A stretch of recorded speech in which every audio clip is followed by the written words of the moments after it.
Hola amigos y amigas de Epicentro, bienvenidos a Para Entender, este segmento que hacemos aquí en Epicentro para poder comprender las cosas que ocurren en el día a día, que nos afectan a todos y que a veces nos pasan por encima como noticias y no reflexionamos sobre ellas. Y lo que queremos es tener un poco de contexto.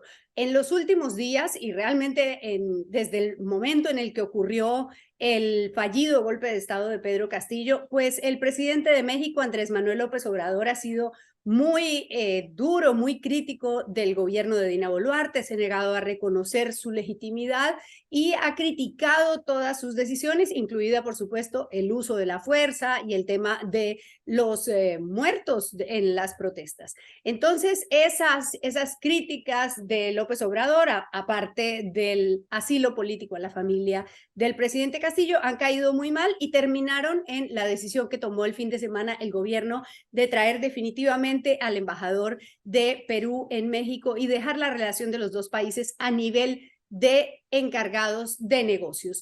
Vamos a hablar aquí Para Entender en Epicentro con alguien que entiende muy bien cómo es la relación entre Perú y México, porque es peruano, porque vive en México hace muchos años, porque es doctor, economista y porque es un hombre inteligente y sensato. Es el doctor Óscar Ugarteche, que ha aceptado esta entrevista con Epicentro. Hola, doctor Ugarteche, ¿cómo está? ¿Qué tal? ¿Cómo está? Bueno, cuénteme en primer momento, ¿cómo ve usted esta decisión del gobierno de dejar la relación entre los dos países a ese nivel, al nivel de encargados de negocios? Me parece que el Perú se está aislando, o sea, porque, digamos, tenemos problemas con todos los países del arco del Pacífico, con México, Colombia y Chile, pero también tenemos problemas con Brasil, Bolivia y Argentina. No vamos a decir los problemas con Venezuela, y ahora tenemos problemas con el gobierno de Estados Unidos.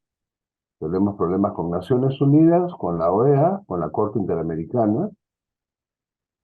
El gobierno del Perú claramente está en una postura insostenible. Eso está visto desde acá. Una encuesta que salió del IEP, no sé si ayer o antes de ayer, muestra que la presidenta del Perú tiene 20% de apoyo popular y el Congreso tiene 8% de apoyo. Sí, 6%. 6, perdón, 6. Eso es, digamos, eso es el final de una película mala que no debió haber comenzado, pero comenzó y es una mala película que tiene que terminar de una vez. Las consecuencias del golpe, pues en realidad no es pues el autogolpe con las medidas que toma el Congreso, pero como se ve a la distancia, no se ve así.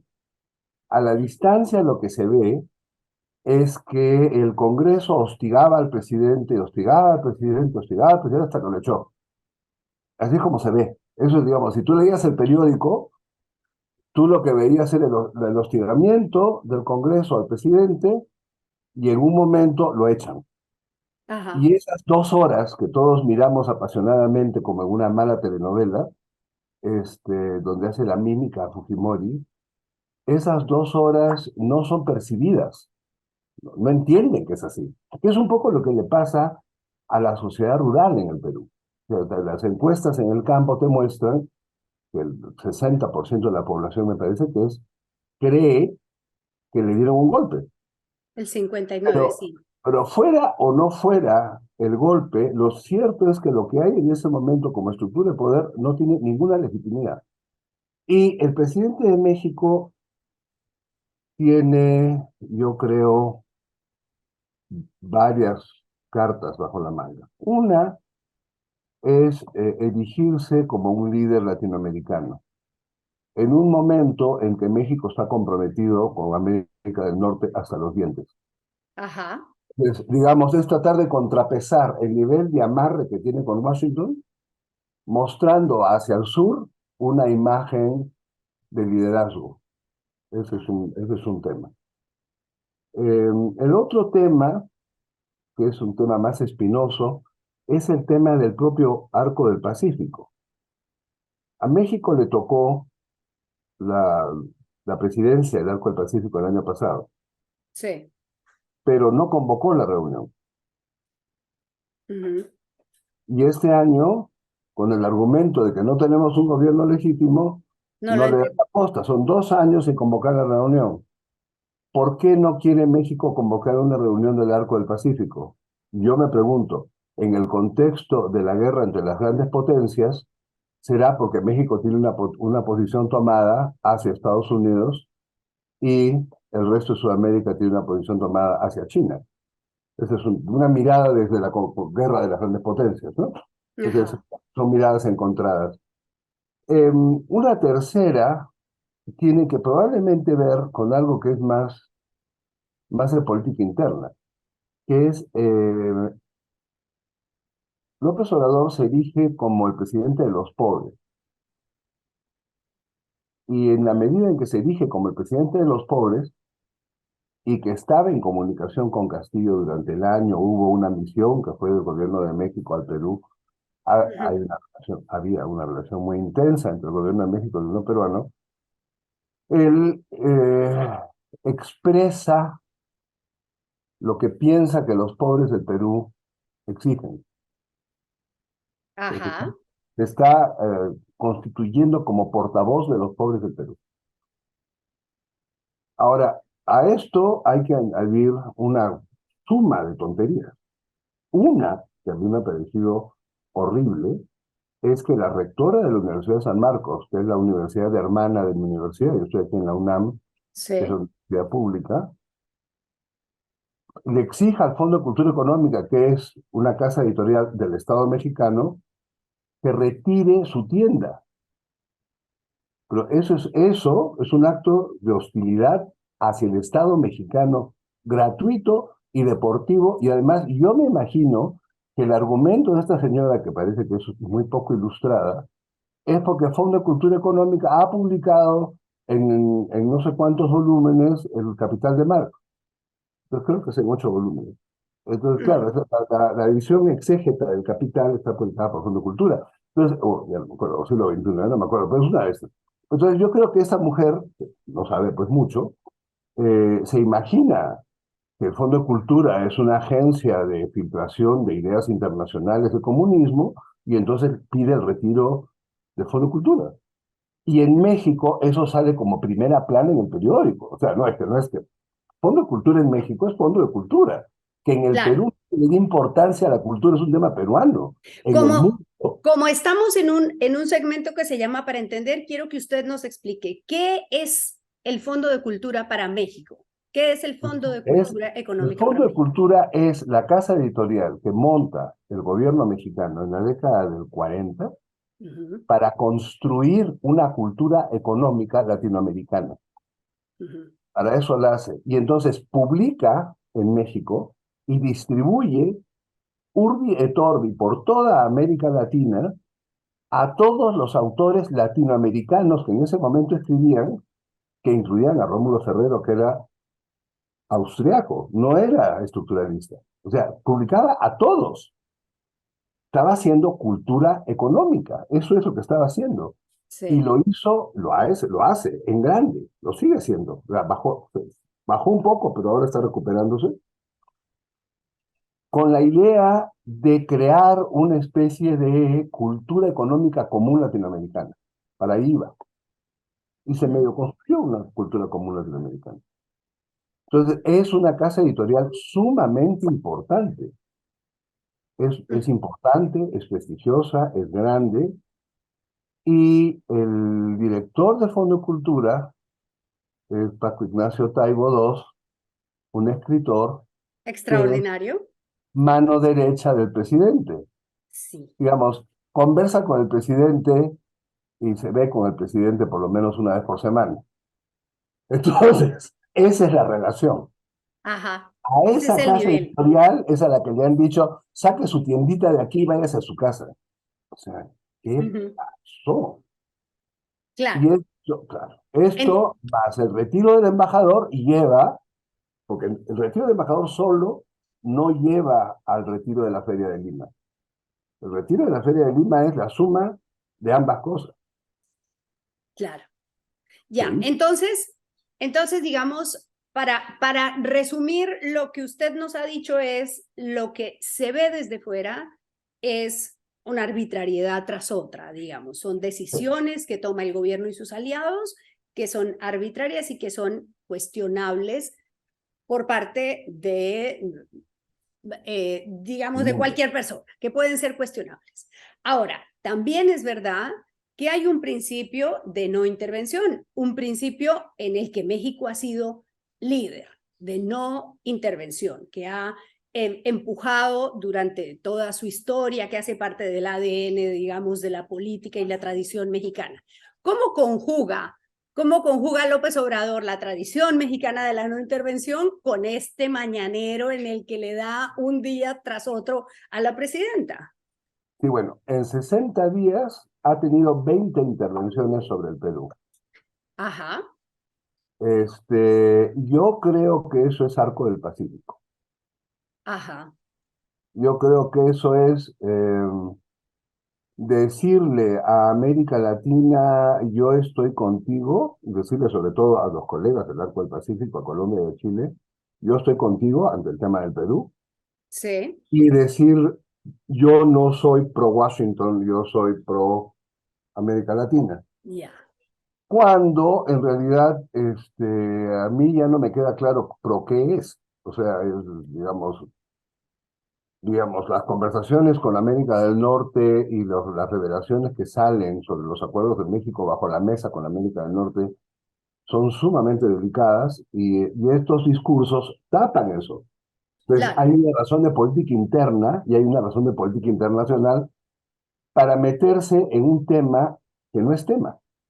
O sea, Ujú. más allá, o sea, el orden de cosas tendría que haber sido que México retirase su embajador del Perú y, eh, y que se produjera un vacío, silencio. Ujú.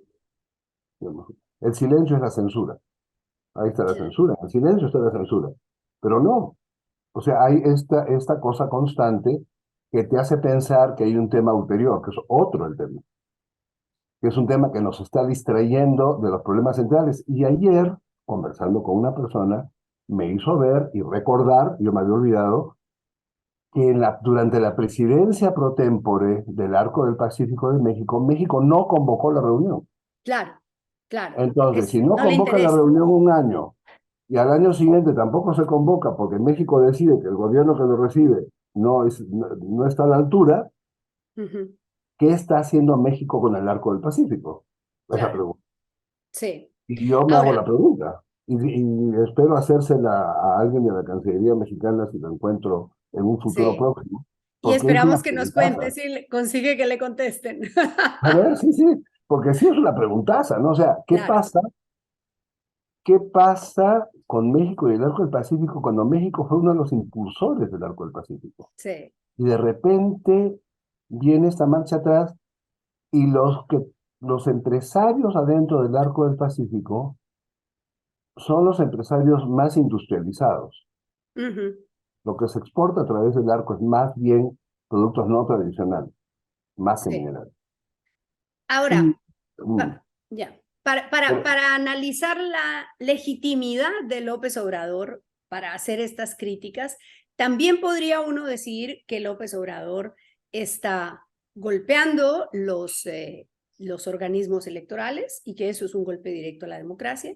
Y por otro lado, que en las protestas en su contra, él también ha sacado al ejército, y de hecho él ha gobernado con el ejército de la mano, les ha dado negocios, les ha dado un montón de privilegios y prebendas. ¿Usted ve que ese es un punto, que eso lo interpreta la gente, que por lo menos en la opinión pública mexicana se ve que hay una cierta incoherencia de parte de AMLO? bueno, aquí hay dos cosas. En México, que yo sepa, el ejército no ha matado a nadie, primera Sí, cosa. Y la segunda en cosa protestas. es, si él tiene un problema con su intervención, con el poder ejecutivo y los poderes, el judicial, tiene un problema ahí. Tiene un problema con interferencia en los otros poderes, que viene de una tradición que viene del PRI. Esa no es una cosa nueva. Claro, Para nosotros en el Perú, eso llegó con Fujimori. Sí. Para nosotros quiere decir algo completamente distinto. Entonces, acá eso no se ve como una anomalía, se ve como, ah, bueno, este señor gobierna más o menos con el estilo del PRI, pero con otro signo político. Porque finalmente él es originalmente del PRI, Sí, ¿no? en México todo el mundo es originalmente del PRI. Ya, bueno, como en Argentina todo el mundo es peronista. Y en México y en el Perú, hasta hace poco todo el mundo era aprista. ¿Era O qué? sea, así es. Pues. Son apristas. Pues son las grandes escuelas políticas. Sí, Las grandes escuelas políticas son estas, son el PRI, el APRA y peronismo. Lo que claro, pasa es que ya la escuela aprista porque desapareció, ¿no? así es, así es. Sí, pues. Entonces son, digamos, las percepciones están dadas por las tradiciones. Y la tradición en México del PRI permite entender interferencia del presidente en los poderes, pero no Sí, la justifica, claro, pero la entiendes porque así es como se hace aquí, sí, ¿no? En cambio, en el Perú no. En el claro, Perú ya hace muchos años que ni hablar. La separación de poderes es fundamental, claro, en cualquier fundamental. democracia. Claro. Bueno, para concluir, ¿usted cuál ve que sea la salida? Porque lo que me ha planteado es que esto está muy difícil y que hay muchos intereses en juego en la relación. Pero ¿nos podemos quedar así? O sea, ¿usted cree que hay alguna posibilidad de que esto se rehaga? Además, oiga, para los que vivimos acá esto es incomodísimo. Es incomodísimo. Es muy incómodo no tener embajador y es muy incómodo estar en los medios atacado por el presidente y además por otro lado es muy incómodo ser de un país donde a la gente se le mata disparando nomás amablemente con un informe de Amnistía Internacional y no pasa nada. Y no pase Y nada. no pasa nada. La señora no dice nada, el Congreso no dice nada, y más bien la presidenta del Congreso habla de declarar persona non grata a AMLO, como ya lo hizo con Petro, que van con Biden, por Dios. O sea, ¿qué les pasa? ¿En qué planeta viven? ¡Qué barbaridad! O sea, está bien que sea gente joven. Ser joven no es sinónimo de ser tonto. Y lo que estamos viendo en ese Congreso es un nivel de tontería en política internacional alucinante, Ujú. alucinante. Y Sí. por decoro, con 8% de aprobación, deberían irse a su casa, por decoro. Con Pero seis le vuelvo a corregir, doctor lo que pasa Oscar. es que esos son de expresión del poder corporativo que hay en el Perú. Eso es Ujú. lo que es. Esto es un totalitarismo invertido para afuera. Es un totalitarismo que expresa los intereses corporativos y ayer ese fallo del Tribunal Constitucional a mí me dejó alucinado. O sea, le regalan en un Ay, país que necesita dinero para entregar salarios, ingresos mínimos a una parte de la población, le regalan a las 10 grandes empresas no sé cuántos miles de millones de soles. O sea, es el poder corporativo pero desfachatado, o sea, hago lo que me da la gana, mato como quiero, el dinero es mío. ¿Qué nos ha pasado en el Perú, por Dios? Hemos perdido el sentido común. Y lo qué terrible es fuerte. que si tú dices esto, te terruquean y entonces te acabas en ninguna parte, pues, ¿no? Claro. Entonces terminas no hablando y yo termino escribiendo sobre cualquier otra cosa, pero sobre el Perú no voy a escribir. Bueno, y ya nos queda el tema grande del terruqueo, que además está incluso en el informe de ayer que publicamos aquí en Epicentro de los comisionados de la Oficina del Alto Comisionado de Ginebra de Naciones Unidas, que dicen que se ha utilizado el terruqueo pues para limitar las posibilidades de protesta. Qué difícil No, lo que está pasando. sí, Doctor sí, Oscar, gracias por ayudarnos a entender esta situación tan enmarañada con México. muy enmarañada. Sí, yo espero que se resuelva y que sobre todo que no se siga deteriorando, ¿no? Pero que sobre todo que no hagan tonterías como esta cosa, que la señora, la rectora, dé marcha atrás y deje al Fondo de Cultura ahí como una señal de buena voluntad del gobierno peruano. Pero no, Por pues, lo menos, por que lo entren en menos, razón. hombre. Muchas No, gracias. Muchas claro. gracias por estar ¿De en qué, pues? Epicentro. Y ustedes, gracias por Adiós. acompañarnos siempre ahí. Encantado. Adiós.